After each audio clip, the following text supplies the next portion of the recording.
4. हनुमान किष्किंधा के राजा सुग्रीव की वानर सेना के मंत्री थे। राम और हनुमान पहली बार ऋषिमुख पर्वत पर मिले, जहां सुग्रीव और उनके साथी रहते थे। सुग्रीव के भाई बाली ने उसे उसका राज्य भी छीन लिया और उसकी पत्नी को भी बंदी बनाकर रखा था। जब सुग्रीव राम से मिले, वे दोनों मित्र बन गए। जब रावण पुष्पक विमान में सीता माता को ले जा रहा था, तब माता सीता ने निशानी के लिए अपने अलंकार फेंक दिए थे। वो सुग्रीव की सेना के कुछ वानरों को मिला था। जब उन्होंने श्री राम को वो अलंकार दिखाए तो राम और लक्ष्मण के आंखों में आंसू आ गए। श्री राम ने बाली का वध करके सुग्रीव को किष्किंधा का राजा दोबारा बना दिया। सुग्रीव ने भी मित्रता निभाते हुए राम को वचन दिया है कि वो और उनकी वानर सेना भी सीता माता को रावण के चंगुल से छुड़ाने के लिए पूरी जी जान लगा देंगे। वानर सेना उसके बाद हनुमान, सुग्रीव, जामवंत ने मिलकर सुग्रीव की वानर सेना का नेतृत्व किया और चारों दिशाओं में अपनी सेना को भेजा। सभी दिशाओं में ढूंढने के बाद भी कुछ न मिलने पर ज्यादातर सेना वापस लौट आई। दक्षिण की तरफ हनुमान एक सेना लेकर गए, जिसका नेतृत्व अंगद कर रहे थे। जब वे दक्षिण के समुद्र तट पर पहुंचे तो वे भी उदास होकर विंध्य पर्वत पर इसके विषय में बात कर रहे थे। वहीं कोने में एक बड़ा पक्षी बैठा था, जिसका नाम था संपाति। संपत्ति वानरों को देखकर बहुत खुश हो गया और भगवान का शुक्रिया करने लगा इतना सारा भोजन देने के लिए। जब सभी वानरों को पता चला कि वह उन्हें खाने की कोशिश करने वाला था, तो सभी उसकी घोर आलोचना करने लगे और महान पक्षी जटायु का नाम लेकर उसकी वीरता की कहानी सुनाने लगे।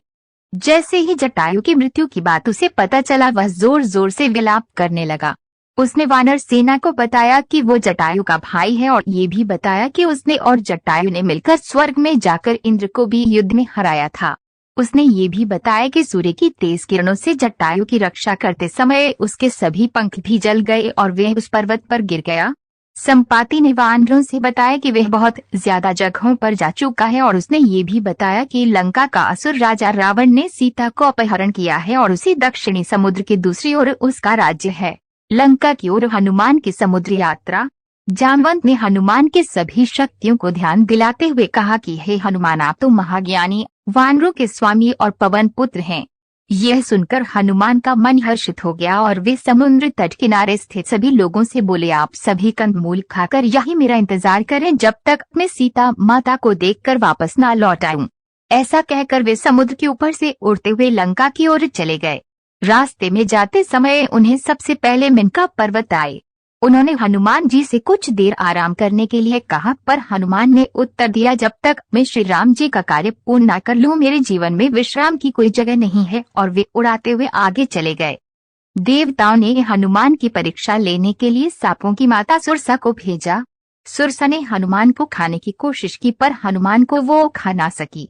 हनुमान उसके मुख में जाकर दोबारा निकल समुद्र में एक छाया को पकड़कर खा लेने वाली राक्षसी रहती थी। उसने हनुमान को पकड़ लिया, पर हनुमान ने उसे भी मार दिया। हनुमान लंका दहन की कहानी। समुद्र तट पर पहुंचने के बाद हनुमान एक पर्वत के ऊपर चढ़ गए और वहां से उन्होंने लंका की ओर देखा। लंका का राज्य उन्हें दिखा, जिसके सामने एक बड़ा द्वार था और पूरा लंका सोने का बना हुआ था। हनुमान ने एक छोटे मच्छर के आकार जितना रूप धारण किया और वो द्वार से अंदर जाने लगे। उसी द्वार पर लंकिनी नामक राक्षसी रहती थी। उसने हनुमान का रास्ता रोका तो हनुमान ने एक जोर का घूंसा दिया तो नीचे जाकर गिरी। उसने डर के मारे हनुमान को हाथ जोड़ा और लंका के भीतर जाने दिया। हनुमान ने माता सीता को महल के हर जगह ढूंढा, पर वे उन्हें नहीं मिली। थोड़ी देर बाद ढूंढने के बाद उन्हें एक ऐसा महल दिखाई दिया जिसमें एक छोटा सा मंदिर था, एक तुलसी का पौधा भी। हनुमान जी को यह देखकर अचंभे में पड़ गए और उन्हें यह जानने की इच्छा हुई कि आखिर ऐसा कौन है जो इन असुरों के बीच श्री राम का भक्त है। ये जानने के लिए हनुमान ने एक ब्राह्मण का रूप धारण किया और उन्हें पुकारा। विभीषण अपने महल से बाहर निकले और जब उन्होंने हनुमान को देखा तो वो बोले, हे महापुरुष, आपको देखकर मेरे मन में अत्यंत सुख मिल रहा है। क्या आप स्वयं श्री राम हैं? हनुमान ने पूछा, आप कौन हैं? विभीषण ने उत्तर दिया, मैं रावण का भाई विभीषण हूँ। यह सुनकर हनुमान अपने असली रूप में आ गए और श्री रामचंद्र जी के विषय में सभी बातें उन्हें बताया। विभीषण ने निवेदन किया, हे पवन पुत्र, मुझे एक बार श्री राम से मिलवा दो। हनुमान ने उत्तर दिया, मैं श्री राम जी से जरूर मिलवा दूंगा, परंतु पहले मुझे यह बताए कि मैं जानकी माता से कैसे मिल सकता हूँ।